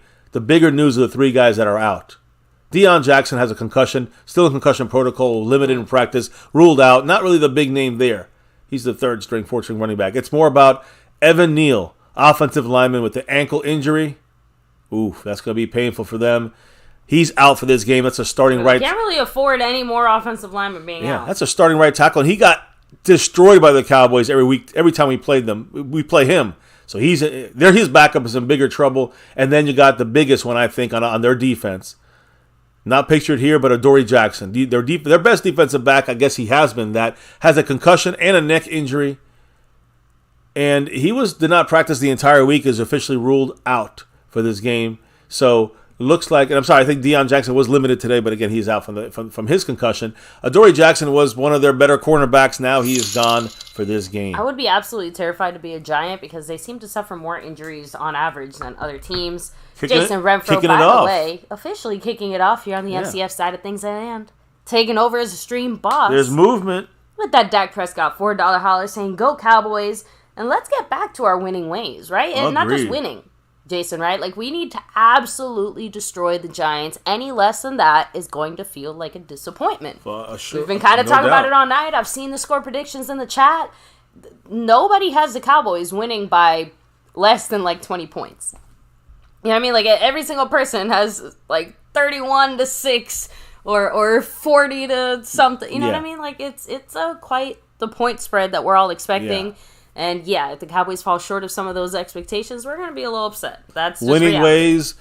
It's got to be destroying ways against these Giants, in my opinion. Especially when you look at Evan Neal, offensive lineman, out for this game for the Giants, right tackle, starter. And Adoree Jackson, their cornerback, he's out for this game, starter for that defense for the Giants. So they're in trouble, in my humble opinion. We're going to talk more about the Dallas Cowboy, of course. He's like Cowboys 21 too. Too. But Dak takes a safety. What we're going to see here, guys, when it comes to their secondary, they got a weak-ass secondary now. Their best player now is probably Xavier McKinney or rookie number 25, Deonte Banks, as their cornerback. He is their best cornerback, Deonte Banks, and he's a rookie. Trey Hawkins will have to step up and now play another rookie on the other side of Deonte Banks. Number 37, that's who he is, Deonte Banks, 25. And then the slot guy, their nickel cornerback is Cordell Flott. He's number 28. I look for the Cowboys with again, this is something I've been talking about all week. CeeDee Lamb versus any of these guys is a mismatch. Even a double team, I think we have a mismatch with CeeDee Lamb. And then you throw in there Brandon Cooks, get him the ball. You see guys, if anything, these games, let's blow them out. But let's use these other guys and learn how to use them these next 3 weeks. That's just as important as blowing them out. Learn how to use Brandon Cooks. This is a great chance to kind of, I hate to say it, but take a few chances and start to work some of these other. You know who else I want to see? Cooks is important. I need to see more Tolbert. Right? You're going to see Gallup too, though. I know, but the reason I say that is because, unfortunately, as we started to see a little more Tolbert in our last game with the Eagles, we saw him at a time where we should not have seen him. Based on his play time, based on everything we know. right? And he had a pretty big miss there, although Dak obviously didn't throw the greatest pass in the world either, so it's a combination of issues. But the more time that Tolbert gets to work himself into the offense, the more confident I'll feel the next time we try to target him for some shit like that. Agreed. He'll be ready for that fourth down play, and it's not just on him. It's a bad decision by Dak. That's why I said it's a combination of both things. I know. But I still want to see more Tolbert and not just in a super critical point in the game. That's my point. We got to, we should have to figure out these next 3 weeks, the run game, getting that at least when we're running it. Let's get more efficient running the ball. What about, adding the tight ends in this thing a little better? Get Schoonmaker some reps, I guess you can say, since he don't know how to go deep enough in the end zone. I know he got interfered with, but he needs to be stronger, and he's not. So I'm just saying these are the things we got to work in Tolbert more in these bigger game situations, work Cooks into the offense more, and get Dak more comfortable with whatever little tweaks you're still going to do here in the next couple of games. When you get to Seattle, get that shit figured out, and that should be a game we handle easily. And I don't want to say easily like it should be a blowout, but we should control that game at home, and then the Eagles at home after that. That's the true test, kicking off the last 5 weeks of tough games we got going on. So, and Ramon and let me just say, let's be real. We all know the Giants are in tank mode. Go Cowboys. Hell yeah. There's no reason the Giants should win this game. Sorry, how about them Cowboys? How about them Cowboys? And why should we? What about looking at these guys? The referees. Now, this is not Brad Rogers on your screen, but Brad Rogers is our referee. What are some? Let's do the ref check. It's time for that ref check. Ref check. Exactly, guys. The totals for this guy here is 110 penalties against him. Used in his crew. 953 yards. Home team is getting penalized 52 times compared to the away team, which is about a couple more times, 58 times. All right, so about even is the point. Yeah. Now let's talk. We're the home team here. Let's talk about what this crew of guys, Brad Rogers, usually calls the number one flag they throw: offensive holding. So now I don't care. They should call it on the Giants because we should see a lot of penalties on that offensive line. Okay. Tragically bad offensive line. We all know how it's going to go. I'm girding my loins already. But yes, when our side, we got to be extra perfect. Mike McCarthy better have pushed those fucking hands away from any shoulder pad grabbage and any jersey grabbage. We can't have that. They throw the penalty almost 4 times a game for offensive holding. So if we're going to get handsy on the offensive line, we're fucked. And I don't care if the Giants are doing it more than us. They're going to catch us more. So they get the Giants 50% of the time. They're going to get us 100% of the time. So if they get the Giants 50% of the time, they probably get us about 110. I mean, sometimes not even a hold. Yeah, but I think an unfortunate bold prediction, we're going to have 3 offensive linemen with penalties. It's going to be Tyron, Tyler, and Terrence. They throw 4 per game, these guys. So the Cowboys have to be on top of this shit. And you know what's crazy is that they throw it 2.5 times on the offense and about 1 time on the defense. I'm sorry. Let me rephrase that. Offensive holding. On the home team, they do it about over double the time, double amount. 2.5 times they throw it on the home team. Offensive holding. So like I said, Tyler, and Terrence. Away, they usually throw about 1 or 2 of them on the away team. Yeah, so that is offensive holding. We better get at least beyond normal. We got to get perfect, or as close to perfect as possible. False starts. That is on the offense, right? It's not offsides. That's our biggest issue on defense. But the false start, they do that. They throw about 2 false start penalties in a game. You can't twitch. You can't move. You can't take a step forward if you're in motion. No, and no. That's about 2 per game. Again, the away team gets a little bit more on that one than the home team. Not really. They get a little mulligan. Defense. They do have to watch out. Our defense got to watch out. And what I mean by that, yeah, I got you, Micah. Oops, not the ref. We're going to take the other one out. But here's the thing, guys. When it comes to the defensive side of the ball, the defensive pass interference, we cannot get handsy with these motherfuckers. We cannot get, overly grabby in coverage. They throw a flag for defensive interference right now, defensive pass interference, an average of 1 time per game.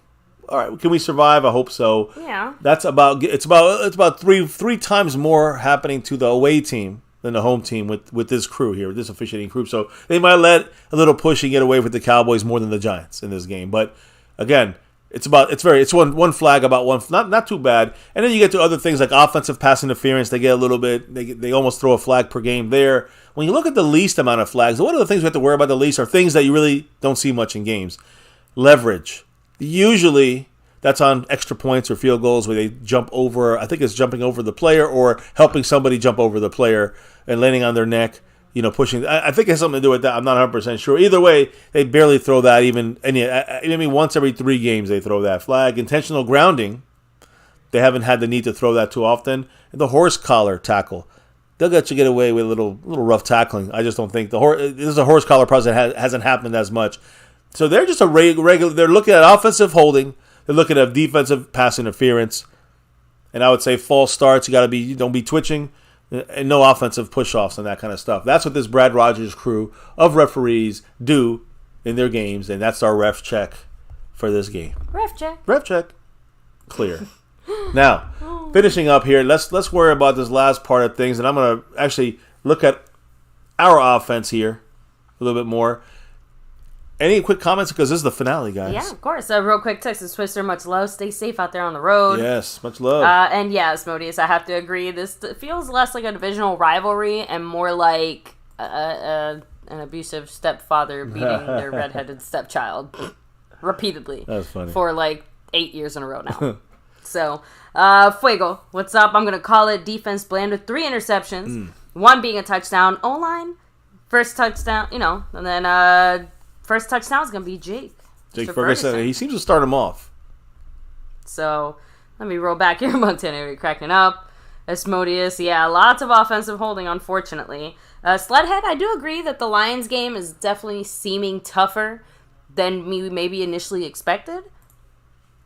I could see that not being a trap game, but definitely being a closer game than most people expect. No, that's going to be, I guess, one of the best teams in the NFC. That's what I see with the Lions. That's far from a trap game. That's one of our toughest games. And we got to be ready for that one. That's going to be, I'm pretty sure that's one of our last game at home, I think, for the regular season. So Howard said, get ready for Cooper Rush in the fourth quarter. Yeah, for sure. And if they put Trey Lance on the active day game day roster, if he's not an emergency quarterback, he may get some snaps in this game too. No commentary, Cowboy. I don't really know what you mean by that one. Ramon and Emily Jones said, can Pollard please get 100 yards? This might be a great game to get that done in. The reason I say it's probably the game you see it in is that we're up by a lot and we just use the run, and if he gets over 100, we put him on the bench. That's probably going to be the deal for him this year. So, listen, let's talk about these matchups. Quick matchups. Listen, number 1 in my book, and I'm not even going to talk about it today that much because that's how much of a blowout this game should be. So these matchups are just basically some basic stuff. I don't want to get too basic, so I dug up a little bit more. First of all, without question, CeeDee Lamb must be utilized. It's not even part of my list. CeeDee Lamb in the slot against Flott should be a destruction there. You got him against Deontay Banks or Hank or what's his name? What's his name? The other rookie, Trey Hawkins. And you also have Nick McLeod out there, might be in the mix there. Darnay Holmes. I don't give a fuck who's on him. Cowboys should target CeeDee Lamb fucking 20 times in this game. Targeting him. Just saying. I mean, again, if they triple team him, double team him, then you got other guys open, of course you go elsewhere. And that's going to lead me to some other things. But outside of the obvious, which is CeeDee Lamb, obviously whoever is at, you fucking use him, and Dak watches for him. McCarthy plans for it. We get CeeDee Lamb the ball. Now, Wink Martindale. That is the Giants' defensive coordinator. He was at the Ravens. He was a blitz-happy guy. He's been with the Giants his second year, and he's a blitz-crazy guy, which is good news for the Dallas Cowboys. You know it. Especially for this guy, Dak Prescott. Why is that such good news for the Dallas Cowboys? One thing that's known about the Giants' defensive coordinator, Wink Martindale, is that he loves to blitz, and he blitzes a lot, often. The Giants blitz the Niners. Are you saying he's always blitzed? He's blitzed a lot. He blitzes a lot. He likes it. He does it often. They blitzed Brock Purdy with the Niners on 33 of his 39 dropbacks for passes. Well, damn. Other than 6 plays, they didn't blitz in 6. They blitzed the other 33. It didn't work. The Niners beat the Giants 30-12. Against the Cowboys, a blitz-happy scheme. I'm going to tell you right now, there's no way in hell this should work. Dak should have a field day here. Dak Prescott is 5th in the NFL this year, and when it comes to expected points added, EPA, and that's fantastic. That means he's getting above and beyond what he's supposed to do. So, there you go. According to and that's when he's under pressure. He's, again, 5th best in the league in this category. He's completed according to PFF, completed 62.9% of his passes for 576 yards and 4 touchdowns and 2. Okay, he does have 2 interceptions, but all of that he's not under pressure. So, which most quarterbacks have a lot worse stats. Almost 63% of his passes are complete under pressure. 576 yards, 4 touchdowns, 2 interceptions.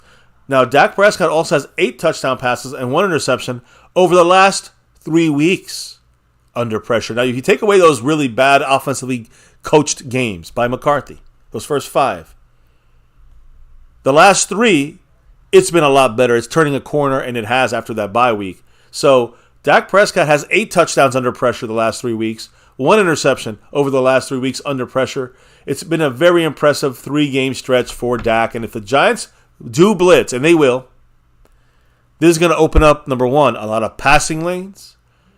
Dak will then go ahead and take what they give us and take big advantage of those passing lanes. Dak will do great. Our receivers do great, whoever they are. And that's one of the main things in this game. It's going to be easy. It should be easier. And I hate saying this, but I'm just giving it to you real, guys. There's no way they're going to really be able to slow this offense down unless Dak is having a horrific game, and then we got other issues. But then let's get about Brandon Cooks, guys, because I talked about CeeDee Lamb, and he's going to open things up for guys like Brandon Cooks. And I also mean in coverage, who's he going up against? Guys, listen to this. Is this the week we see Brandon Cooks catch fire? Looking at this matchup, we're all saying, I sure hope so. Look at the matchup. This is a week where it definitely could and should happen. Cowboys traded multiple mid-round picks to acquire him, guys, for 2 years now. He's 5th on the Cowboys team in targets. That is horrible.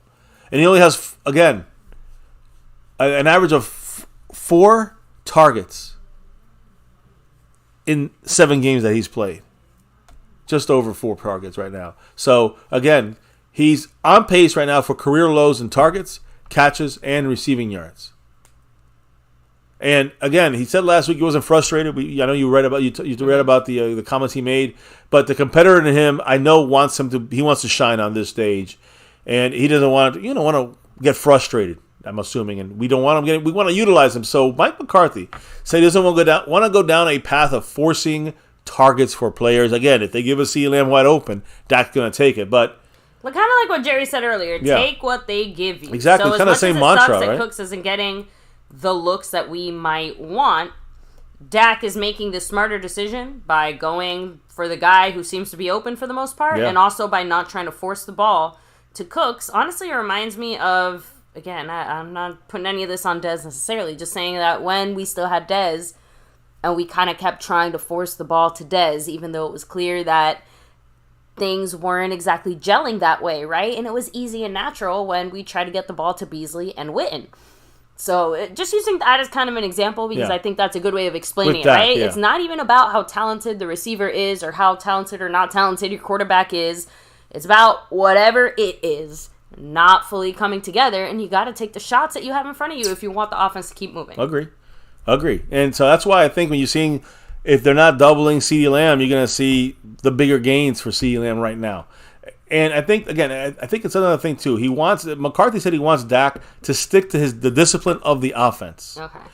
Which means, what does that mean? It means getting Sounds like sticking to the game plan, too. No, it means getting the ball out on time for Dak Prescott. That timing is very important this year. And going through his progressions accordingly.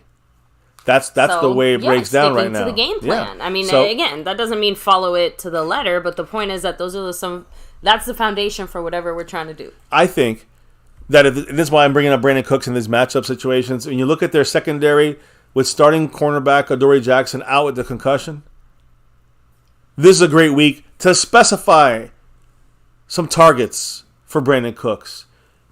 Like I said earlier, we need to see. That's why I said this is one of my matchups we got to look at, because we got to see us not just beat the Giants by 30. We got to see the usage of these guys that we need to see later on in the year against the real teams, against the playoff teams. So we need to see more Brandon Cooks and how we're going to use them and integrate them in the next 3 weeks of this offense properly. We got to see, like you said, more Tolbert, whether it's Gallup, I don't know. We got to see the running game get maybe a little more comfortable. So again, all these things are things I want to see in these next 3 weeks, starting with the Giants. So that's why you hear me talking about not CeeDee Lamb as much, because we know CeeDee Lamb is a huge huge mismatch matchup for our Cowboys, a must-win. You use CeeDee Lamb, you can't lose in this game. And if he's getting covered, bracketed, doubled, whatever, you got Brandon Cooks. This is the time to find it. This is the time to scheme up shit for Brandon Cooks. Exactly. And that's what I'm trying to say. Against no Adoree Jackson this week, their best cornerback they had left, they got a bunch of rookies now. And I'll also say the unspoken statement in that. If we don't find a way in this game against Scrubs to, get some favorable matchups for the guys who have not been getting favorable matchups, a la Schoonmaker, a la Brandon Cooks, Tolbert, all these guys, then Gallup. we got to start asking different questions. Like with Tolbert, at least, we can say that it's not even a lack. It's not even a lack of targets, right? We've seen Tolbert get targeted maybe targets. 5 times in the entire season. Just get him used to the bigger plays times. So Cooks has been targeted much more, rightfully so. But I'm just saying it's. Actually, I don't know if he has been. I think he definitely has been. I think Tolbert has more targets than Brandon Cooks. I think we talked about that the other day. But a guy who has less targets than everybody on this offense is Kevontae Turpin, who might not even play this game. So again, that makes sense, though. I do want to say one thing, though, about Kevontae Turpin. Because he's questionable for this game, we may know more tomorrow or not. I think he is a guy we can get into this offense as well against the Giants. Or let's say against the Panthers or the Washington Commanders on Thanksgiving. I think we want to see more Turpin in these matchups. And against the Giants secondary, that's a major advantage for the Cowboys, I think, right now. If we use Turpin.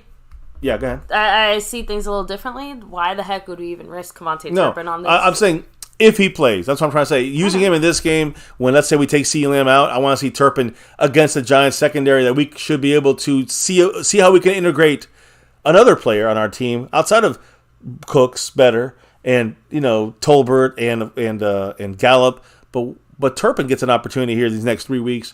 And I think, again, he could be a huge factor for the Cowboys in our passing game in the playoffs. Natural speed, change of direction, makes him a threat at all 3 levels. I still am a fan of using him in the red zone, which I've been saying, and the Cowboys did it twice, and we scored 2 touchdowns with Turpin in the red zone. So keep doing that.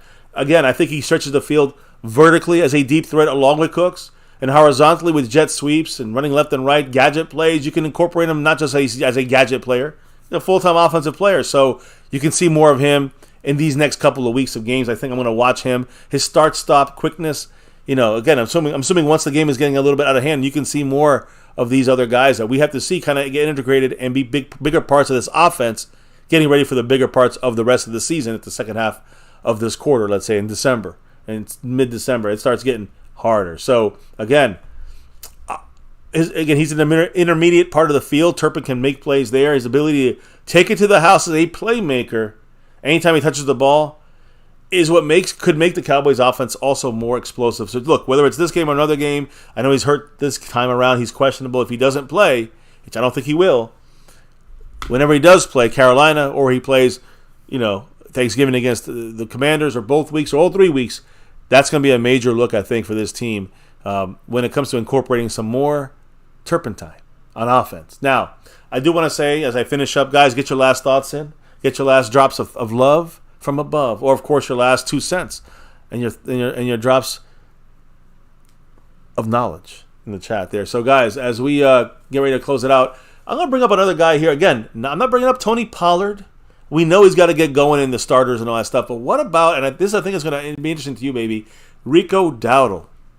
That's a matchup I think you're going to see in this game. Rico Dowdle, whether it's red zone or just giving you a more power back kind of look against the Giants' run defense, which is really their only decent thing they got going. Keep an eye on Rico Dowdle and see if the Cowboys increase his workload this week. I think this is a great game to do that in.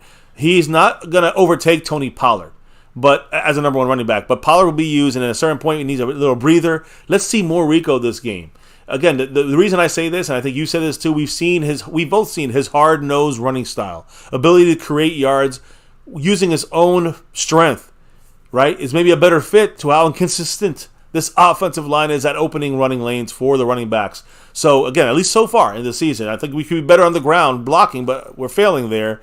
And you're not seeing Pollard really breaking much, but Rico does get in there and break in there a little bit better. The matchup with the Giants this week, and their run defense is not weak at all. It's solid. This is a good opportunity to see if small little Rico Dowdle this little tweak, you can say, of the offense. Like I said about, other guys like Turpin if he plays and Brandon Cooks.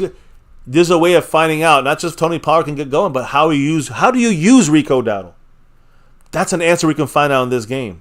If we get more snaps to Rico Dowdle. What do you think, baby? I think that it's like a game of Clue.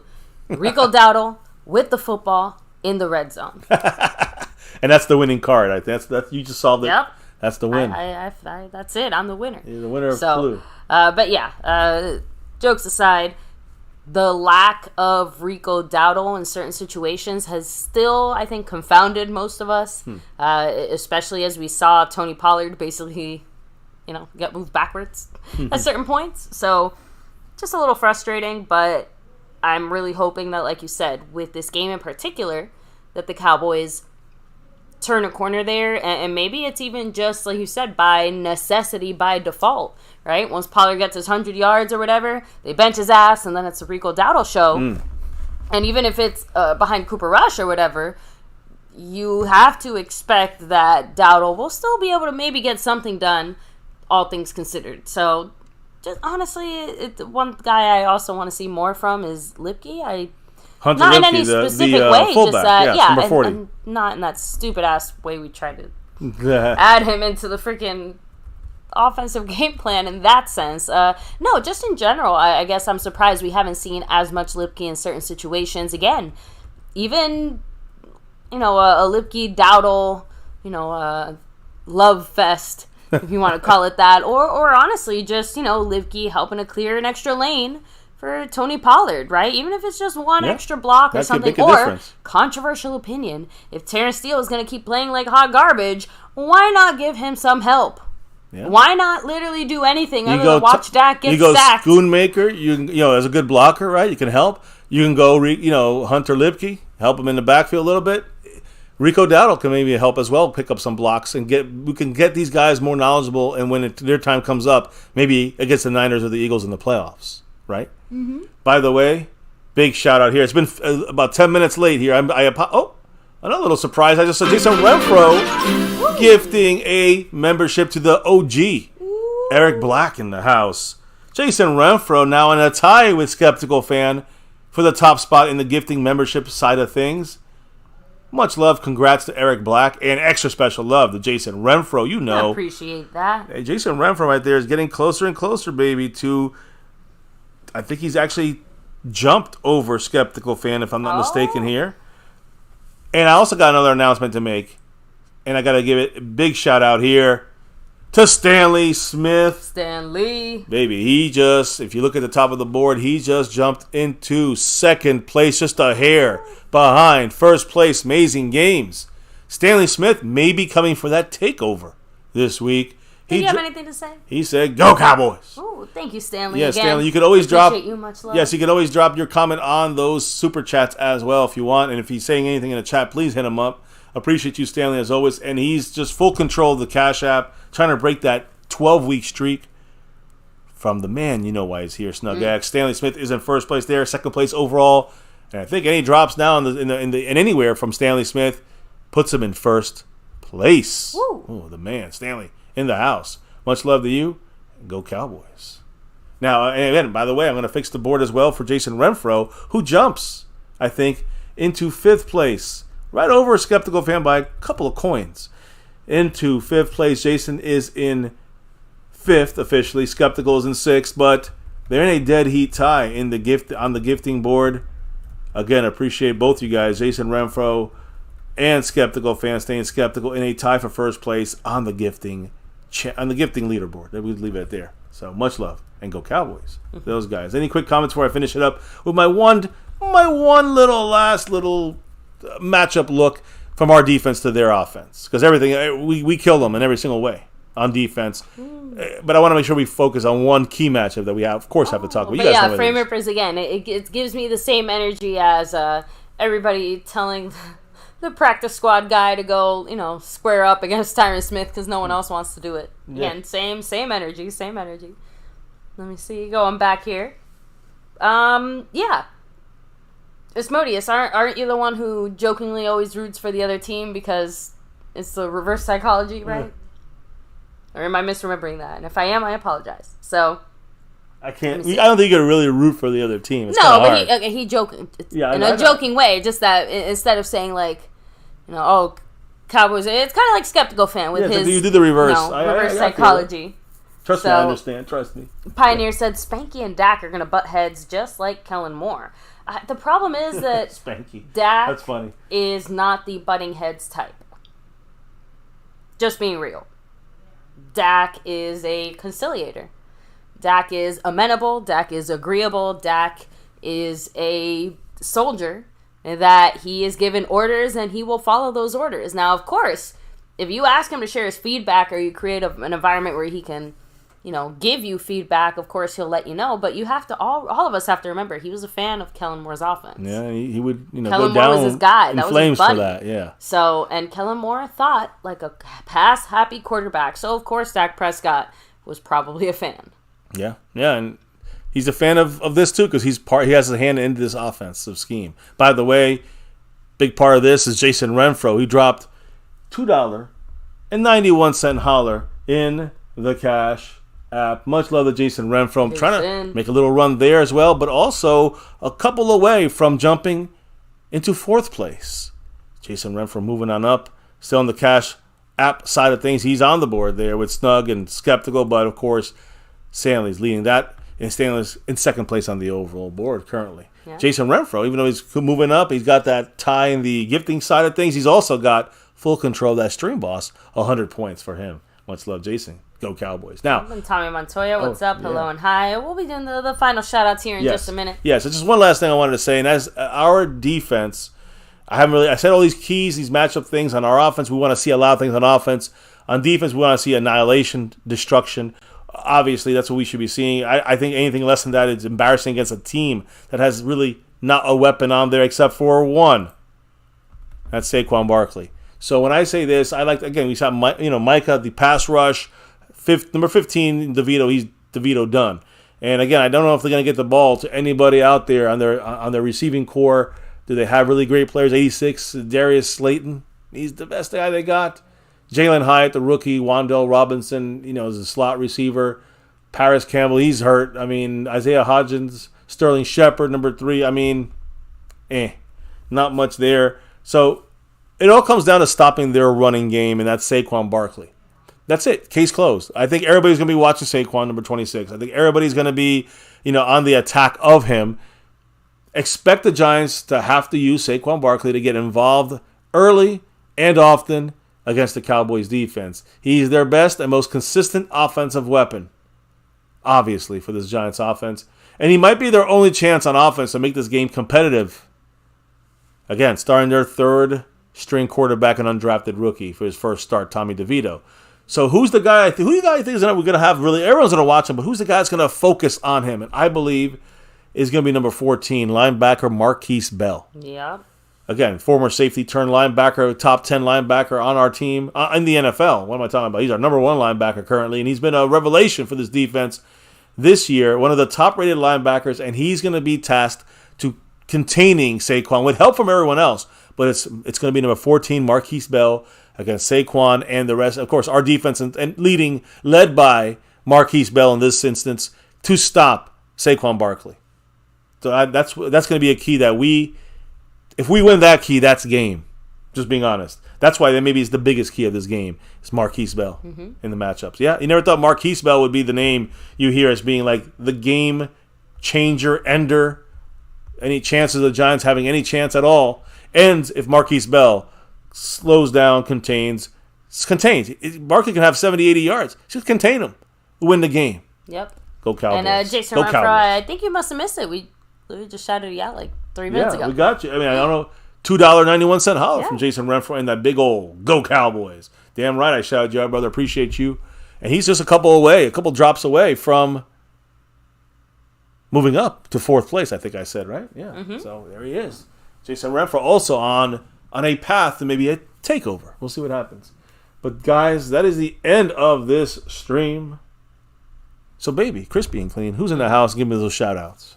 We have Fuego, what's up? Of course, have a great night. Jason Renfro, Eric Black, much love. Frame Rippers representing. Let me see. We have Asmodeus in the house. Yeah. Jared Goof. Yeah. That's a good one. Sledhead 5-0.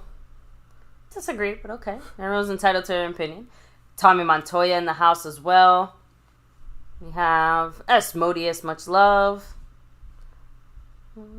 Just trying to make sure I give the proper shout outs here. Pioneer, have a great night. Raymond and Emily Jones. Oh, sorry, Ramon and Emily Jones.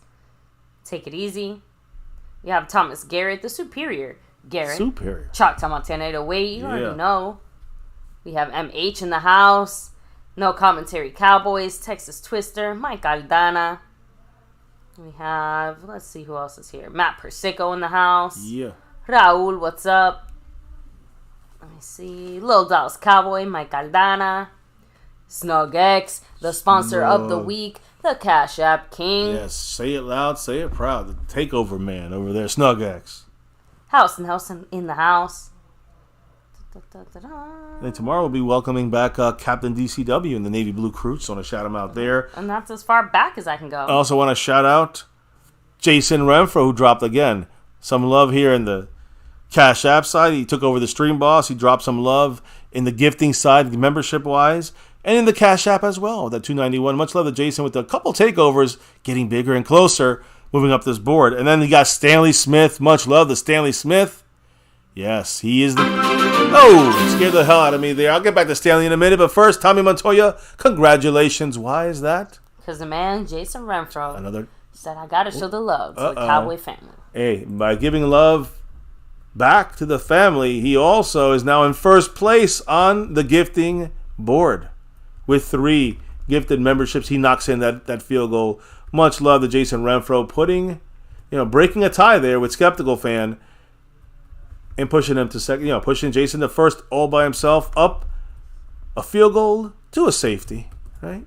There you go. And also, by the way, I can't forget, Jason Renfro also makes a little hop, skip, and a jump into 4th place.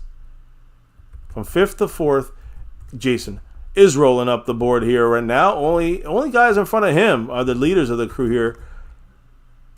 With Jason Renfro in 4th, you got Marco Seppian in 3rd. Stanley Smith a hair behind 1st, which is Amazing Games, holding it down still, just by a little bit. He's in the lead. Much love, much appreciation to everybody here with us, dropping the love, gifting the love, the Cash Apps, the memberships, whatever it is. Cannot do this without your guys' support, your love. Hey, and we just sit here on the nightly on YouTube, this little corner of YouTube here, chilling, talking Cowboys with you guys for 6 years plus. So, baby, without further ado, why do we do these things here every day of the week, weekend, weekday, Fan Friday? By the way, everybody enjoy the weekend, kicking it off. But, baby, why do we do what we do here on the nightly on My Cowboys Family? Why? It's that navy blue, that silver too, and that star over everything. Damn right. Star over everything. And here, win, lose, or draw, good, bad, or ugly, we want to get those wins. We want to be good. We want that 6 and beyond. But no matter what, here in MCF, we always rep the stars over everything, guys. Yes, that star over everything. Here at My Cowboys Family, 6 years and beyond. Never forget the number one thing here, now, and forever. As always, go Cowboys. Let's get that 6, 7, 8, 9, 10, and beyond, damn it. Let's get it sooner than later. That's all I'm asking for. Guys, thank you for dropping the knowledge in the chat all night long. All night. Guys, thank you again. Kicking off the weekend. Stay safe. Stay great. And we'll see you back tomorrow for another one. Of course, you guys dropping the love from above. Stanley Smith, Jason Renfro, the rest of you guys throughout the week, months, the years. Thank you guys. Best fan base of all YouTube. On that note, it is time to clock out and drop out for the night. And baby, to make it official, as we get ready for our tomorrow, we got the man, Seabass, going to hopefully be jumping up here for our live stream info / fan top shelf over everything level representation by Seabass, front and center tomorrow here with us, giving his thoughts on the Cowboy news info, and of course his view on the season here in the past, and of course what's in front of us. I can't wait to hear from Seabass. See you all tomorrow. Much love. And baby, before we can officially drop out for the night, what do we got to do? We got to drop the beat. Oh yeah. That beat's officially dropped, guys. Thank you for dropping in with us on a Friday night here, Saturday morning. Also officially, the 11th is officially Veterans Day. But of course, it's been acknowledged and celebrated today, so this Friday. So again, everybody, happy Veterans Day. Enjoy the weekend. Stay safe out there. And hey, we're going to bring it back again tomorrow for another one. The Over Everything specials, right? Here, we talked about Tyron Smith's big-ass hands. Yes, we did. Repping that star, his whole career, over everything, right? Micah, Barkley. We talked about the situation between these guys, our defense, and stopping their really only weapon they got. Injuries, yeah. We talked about Tyron. He's good to go, but we also know that the shoulder of Turpin is a question mark. Questionable for the game. We'll talk about that more tomorrow. Elevations will tell us more about who the Cowboys are favoring as far as who's going to be inactive for this game day roster. Jerry spoke some crazy stuff. He spoke. He actually said some good stuff too. And of course, Mike McCarthy, happy birthday. Now, it's back to the grind. Here in MCF, it's about that navy blue, that silver too, that star over everything. Never forget the number one thing here, my Cowboys family. Much love to everyone, even the haters. In fact, I might see some of those haters over at MCF After Dark. No links, you gotta search, you gotta find it. We'll see you guys over there. Maybe tonight, maybe tomorrow, maybe next week. We'll see. But here, it's a nightly thing. Hit that like, hit subscribe, hit that notification bell right here, my Cowboys family, and have a good, safe weekend. And never, ever forget the number one thing here. Go Cowboys!